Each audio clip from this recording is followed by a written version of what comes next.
Magandang araw mga Lods. Ayan.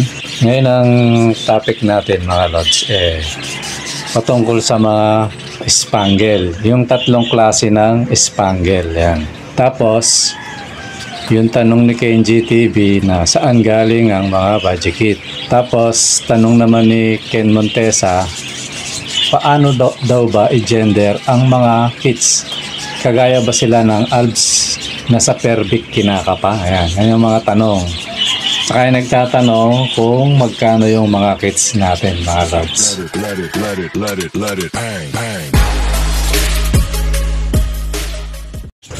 Magandang araw mga Lods. Ayan, naglilinis tayo ngayon ng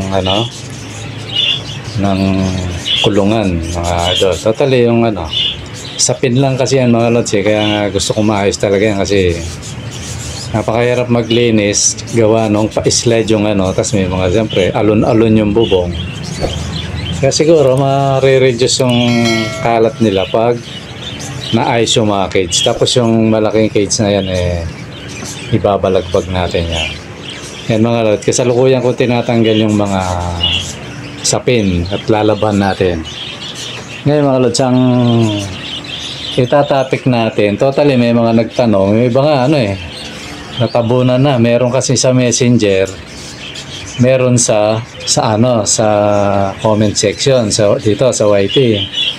Kaya nga pakiusap ko sana mga Lods, pwede naman kayo magtanong sa Messenger, pero kung ano yung tanong nyo sa Messenger, punta kayo sa YouTube kasi dyan talaga tayo dyan nyo talaga ako napapanood. Kaya sana pakiusap ko mga Lods, dyan kayo magtanong. Ngayon yung mga sumusunod, salamat. Sa mga hindi naman sumusunod, salamat din kasi sasagutin pa rin natin yan alang-alang sa mga kalods natin na nagtatanong din na kagaya ng tanong nyo. Siguro medyo effort na lang ako ng konti mga Lods. Sasagot ako sa Messenger, sasagot ako sa sa YT para mapakinabangan nating lahat mga Lods. Kasi lagi kong sinasabi, kahit ako nag-aaral din mga Lods, kaya para sabay-sabay tayong matuto. Wag lang yung nagtanong sa Messenger, siya lang yung makikinabang mga Lods. Malay natin merong tanong nakagaya ng tanong niya, di ba, di nasagot na, di ba, mga Lods na. Pero gayon pa man, salamat pa rin kasi effort na lang ako siguro mga Lods. Ngayon ito, may nabuti kong itapik. Totally tatlo lang naman to. Yung isa pang-apat, nagtatanong lang naman ng kung magkano yung kits. So ngayon, ang una nating mga Lods, ang una nating itatapik yun sa sa spangle. Ilang uri ba o klase ang spangle mga Lods?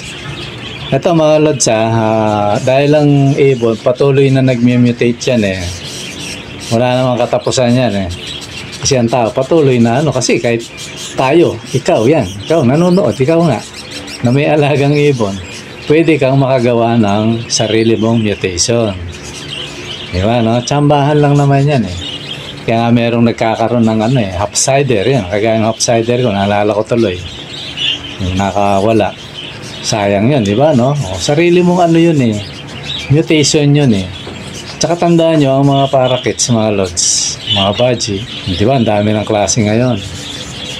Pag nagkaroon ka niyan, ikaw lang meron yan. Yung spot niya, kung yung dominant man yan, ikaw lang yun, wala nang kaparis yun mga Lods. Parang yan parang thumb. Alam mo yung thumb na yung sa daliri natin, yung lalaki. Parang ganyan ng parakeets. Sa dami ng mutation, hindi na nauulit yun mga idol. Maaari magkahawig, pero pag inuri mo, may pagkakaiba yun. So, kung tayo napunta ron, dahil sa mga mutation, dahil sa tanong na rin ng mga Lods natin. So, ngayon, itong spangle na itatapik ko mga idol. Yung base lang sa alam ko pero marami, totally marami ako alam, kaya lang yung iba pinagdidibatihan pa kagaya ni Tweety. Although kay Tweety pinokus ko ng maganda, hindi na siya kung marunong kang tumingin ng ibon, makikita mo kagad kung anong gender niya, Mutation pala. Ayan. Makikita mo kung anong mutation niya basta marunong ka. Pero sa hindi marunong, siyempre, kagaya nung una ako, sabi ko nga sa inyo, ano ba to, opaline lang o parang dominant o ano, di maintindihan kasi iba-iba yung kulay niya mga lods. Pero bandang huli, ayun, spangle siya, di ba, no? Double factor. So ngayon, ang pag-uusapan natin, yung basic lang. Yung tatlong klaseng uri ng spangle. O ano-ano yung tatlong uri. Totally ito, ano ko na to Kaya lang by request kasi ito Ay topic ko na to, kaya sabi ko biyahan mo, ay topic natin ulit. Bagamat natabunan na, pero nare-recall ko pa kung ano yung tinanong. Ito yon. Ilang uri ba yung spangle? Totally marami yan mga lods. Pero ang itatopic natin ngayon, yung tatlo lang. Ano-ano yung tatlo? Yung classic mga lods. Totally na, isang araw lang to na ano na natin Yung classic na spangle, di ba na? Parang pinalo up ko lang yung nakaraang topic para lang maglinaw sa atin. Classic. Anong klase yung classic na yan mga lods? Yung classic, ayan. Yung kagaya nung nakikita nyo sa monitor, yan yung classic. Di ba no? So ano naman yung yung isang klase? Yung single factor. Yan yung single factor. So yung classic at saka single factor, totally ano lang yan Kaya lang naman tinawag na classic yung isa kasi mas malalaki yung scallop. Ikumpara mo dun sa isang single factor. Kasi single factor din naman yung classic. Kaya lang naman tinawag na classic yan kasi kakaiba. Maring ito yung ayon doon sa nabasa ko, parang siya yung unang-unang naging spangle na parang una. Kaya nga classic mga lods, diba no? Parang yan, lamesa. Pag yung lamesa mo, antigo na, classic na yan. Sabihin kakaiba yung design niya, diba no? So yan, kaya tinawag na classic yung isa. Pero pare single factor yan. Ngayon, ito naman single factor na isa na tinatawag ngayon. Medyo hindi na siya ganun kakalalaki yung scallop. Parang nabawasan. Kaya tinawag na lang siyang single factor. Parang pinaghiwalay nila mga lots. Classic, ay ang identity ng classic, malalaki yung scallop. Totally ako gusto ko yan yung classic na yan Kakaiba. Lalo na yung classic mo, yung may pagka-rainbow na. Ako, ganda niya mga lods. Ayan. So ngayon, ano naman yung pinagkaiba ng double factor? Yun. Yung double factor, clear siya mga lods. Parang nalinis na, parang si Tweety. Yan yung double factor. Ayan. Yan lang naman ang pagkakaiba ng ibinabasic ko lang mga lods, parang identity lang kasi gaya na sabi ko, di pa pang UV lang naman tong natin, channel. Minsan napapalalim, kaya lang nagkakaroon ng pagtatalo-talo. Ayoko yun mga lods Pero minsan, pag kailangan mo lang ipaliwanag, halimbawa sa tansya ko, yung iba, hinog na, ayun, di tatapik na natin. Kaya lang minsan, meron pa rin sariling idea yung kasi nga, depende kasi sa mga napapanood nila yan Kaya ako, dun sana ako sa safe. Diba, no? Kaya lang, minsan, di pa rin maiwasan. Pero, okay lang. Ganoon naman talaga, mga lods. So, at least, yung tatlo na yan na pinakita natin, hindi kayang tutulan yan. Classic, single factor, double factor. Totally, ang double factor, tinatawag din clear wing yan Spangle, clear wing yan. Kaya minsan baka merong medyo sasabihin na, hindi, clear wing yan, spangle clear wing, magtatalo na kayo mga lods. Pero ang tawag doon, talagang tawag sa kanya, double factor. Pwede mo siyang tawaging spangle clear wing double factor yan. Diba kasi walang pero meron din ako nakikita single factor na clear wing, kaya lang hindi masyadong clear, may bahid, kaya minsan hindi dinideclare yun mga lods. So yun lang yan mga idol, yung isang ano natin na topic natin na clear wing na clear wing. Tatlong klase ng spangle mga lods. Yan. So ngayon naman, ano naman yung kasunod? Ito yung maiksi lang naman to kay Kenji TV. Sabi niya, saan galing ang budget kit? Ito si Lods. Maring baguhan siya kasi mararamdaman mo naman yung mga Lods kung ano kung tumatanong talagang siya talagang tanong, mararamdaman mo minsan, di ba saan galing daw Lods? Sabi niya, saan galing yung budget kits? Kenji TV. Ang pinanggalingan ng budget kit totally may idea na siya siguro, siyempre kakapanood siguro. Ano yan, isang budget kinross sa parakeet. Ayan, kasi ang budget malaki, diba lalo na euro budget, ang laki niyan. Tapos ibangga mo sa parakeets, so yun naging budget kits. Ayan, budget at saka parakeets pinagbangga, kinross, so lumabas budget kit. So yung budget kit parang na rin yan, kaya nga yung iba kung hindi kayo marunong sasabihin nila budget kasi malaki siya. Pero sa akin wala namang pagtatalo doon, nasa tao na yun kung gusto niyang mandaya, kasi iba yung presyo ng budget mga lods kesa sa budget kit. Halimbawa ang budget, halimbawa lang to ang presyo 1.5 isa, 3,000 ang pares.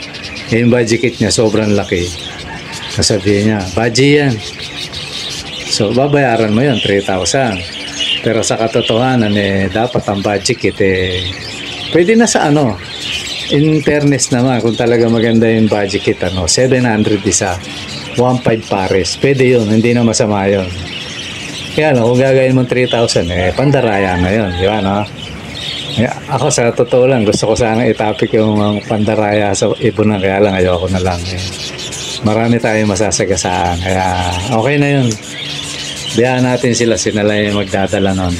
Kasi ako personal ako minsan ngayon minsan hindi ko ma-vlog kasi baka mamukhaan ako, siyempre mayayari tayo mga lots. Kaya tuloy minsan di ko na binibideo, kaya pero alam ko na may pandaraya minsan. Sisinuhin ka ng sisinuhin ka ng nagtitinda lalo na pag mga pet shop. Pag na magtanga-tangahan ka, yayariin ka dyan mga lods. Kaya pinaka the best ito sa mga kasi ako pumupunta rin sa mga tiyanggihan, huwag niyo may pagkamali yung sasabihin ko mga lods kasi ako, kilala ko rin yung mga breeder dyan. Hindi naman lahat. Karamihan dyan breeder. Pero meron sa tiyanggihan, umaangkat lang. Yun ang medyo lang naman. Medyo nakakatakot. Kasi, yung angkat na ibon, di niya kilala yung ibon. Talagang hanap buhay lang ang Pero hindi natin masisiyan kasi naghanap buhay. Ngayon, kung gusto niyo yung pinaka-safe, kahit sa pet market kayo bumili, piliin nyo yung mga breeder. Yan. Ganun lang. O kaya yung may mga channel yan, kagaya ko may mga channel, safe yun, mababalikan nyo. Kasi kung sa tiyanggi yan pwede kang itanggi, lalo na kung di ka nakabidyo, ay pwede niya itanggi. Pero kaya ako nung pag bumibili ako niyan, binibidyohan ko para pag may issue, although yung nabili ko, di ko nababanggitin kung ano yung binili ko medyo may issue siya, ginagamot ko na lang. Kaya yun ang diferensya ng pag sa pet market, hindi mo alam kung may sakit yung ibon. Napansin ko yan nung naispatan ko lang, sabi ko parang kaya lang binaliwala ko yun kasi gusto ko gusto ko nang bilhin napansin ko may tama sa mata yun pa naman yung yung delikado sa ibon yung sa mata, yung one eye cold dyan. Sabi ko, iba talaga pag sa pet market. Pwede ka naman bumili sa pet market pero kailangan ingat.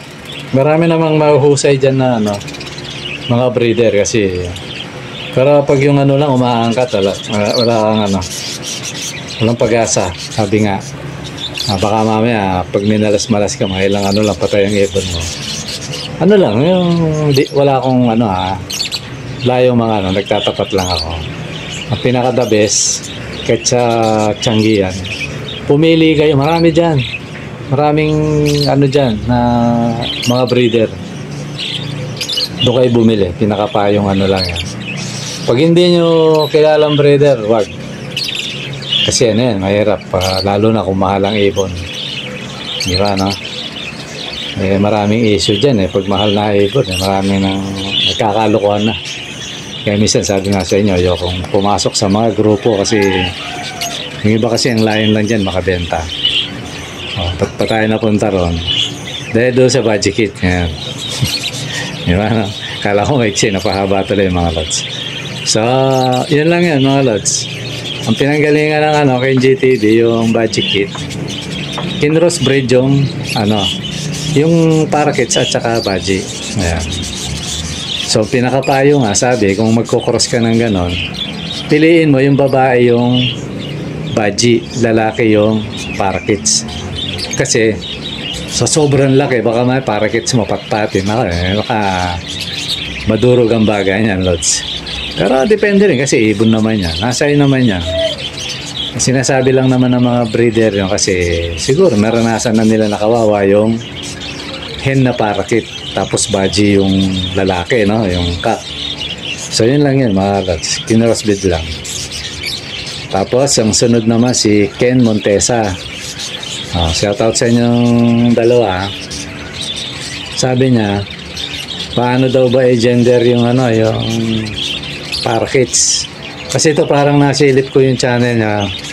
Mga African yung ano niya, alaga. Ito siguro talagang hindi niya kabisado, ano? Sa ano daw ba? Sa Perbic. Doon ba daw ba kinakapa, no?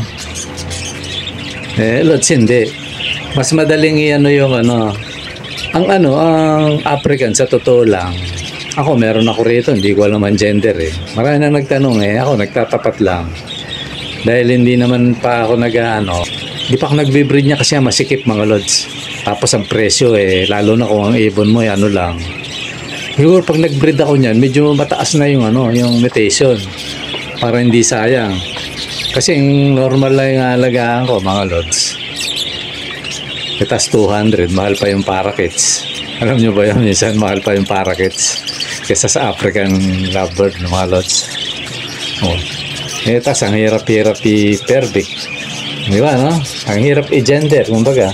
Doon ka na sa parakeets, di ba, no? Pero ako mag-aalaga rin yan siguro pagdating ng araw. Pero medyo may mataas na yung mutation. Para hindi na masayang pag may bumili. Hindi siya kagaya. Kasi ang totoo niyan, may mga breeder hanggang ngayon, hindi sila marunong magano. Yung mga mamahalin nilang ibon, hindi nila alam yung gender yun. Kaya ginagawa, pinapa-DNA pa rin. Kasi mahirap mapahiya, mga lods. Sabihin mo, pares yun pala, nagkamali ka. Yung tinitingnan mo lang, yung buntot, yung tuka, yung ulo, hindi 100% yun. Pati yung behavior, may pagkakahawik yan. So, kaya pati sila, minsan, ang ginagawa, DNA. Di ba, no? Ngayon, ang tanong ni Idol, ni Ken Montesa, kung parehas daw ba? Hindi. Mas madali yung lots, yung parakeets.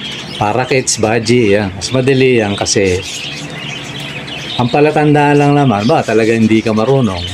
Pagulangin mo lang yan, lots. Paglagpas ng paglagpas ng 5 months, bigyan na kita 5 months para sure na. Pero ako, pagkapanganak pa lang, alam ko na kasi yan siyempre, natuto na tayo mga dahil sa tagal ng gaalaga tayo. Alam na natin yung Pero kung hindi mo kabisado, 3 hanggang 5 months. Pag mahina ka pa rin sa 3, minsan malilito ka pa rin kasi may magkahawig niyan, mga lods. Pinaka the best 5. Ayan. So ano yung palatandaan?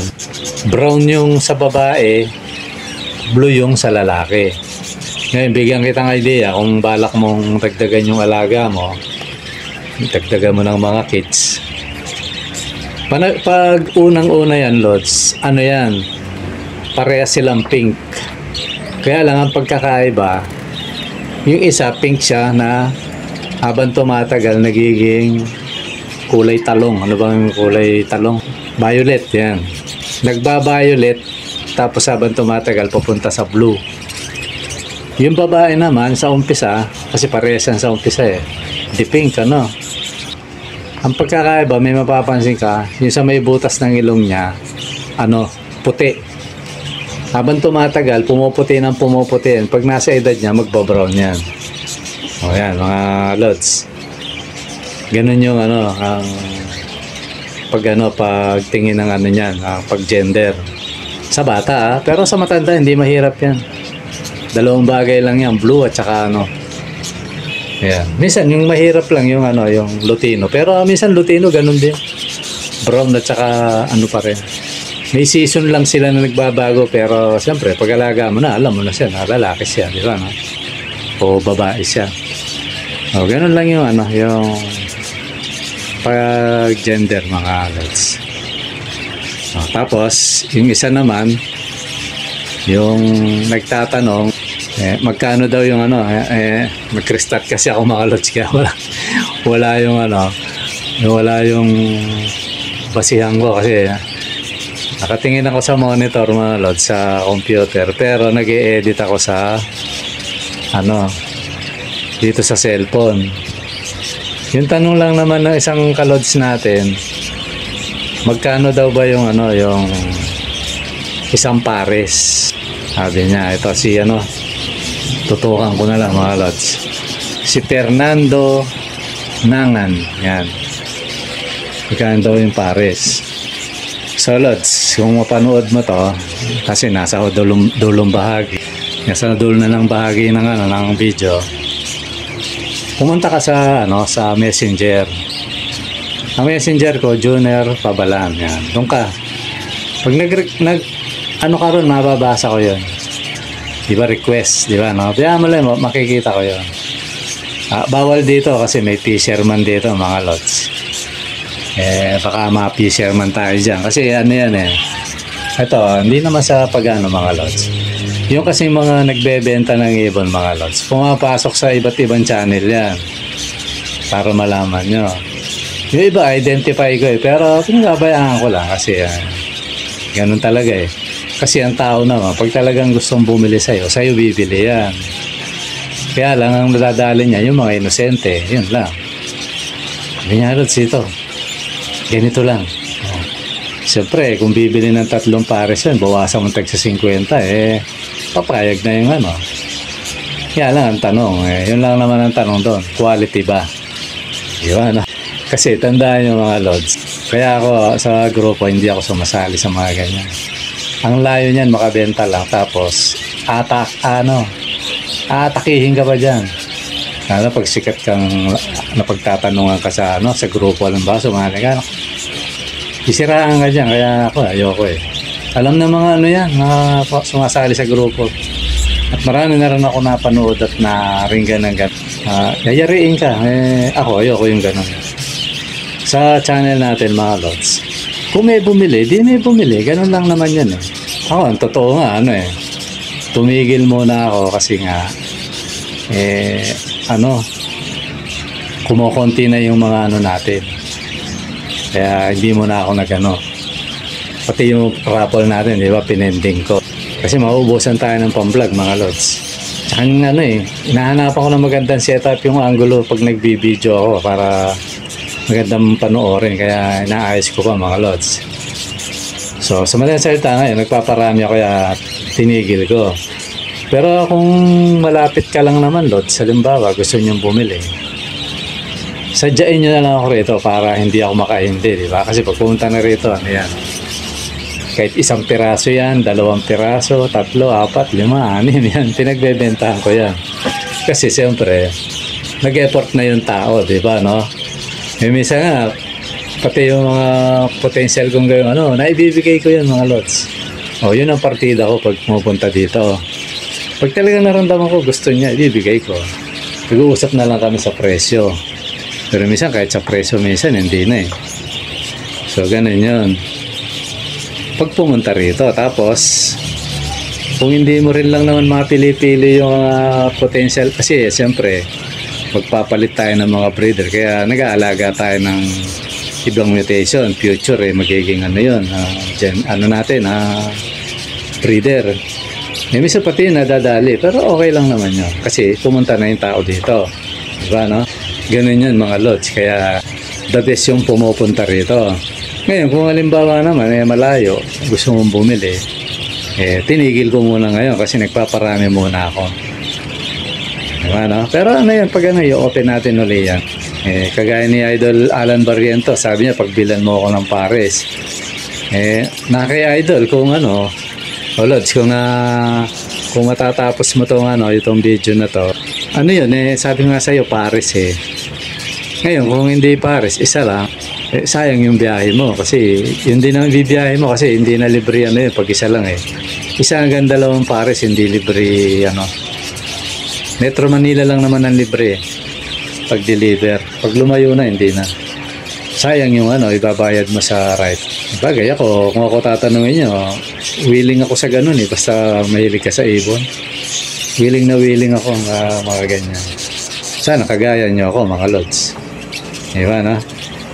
So yan lang, kung interesado kayo sa ngayon, yun, dadayo muna dito. Ngayon, pag sobrang layo, antay ka lang lods, siguro mga bandang February na ako magbebenta uli sa yung may deliver.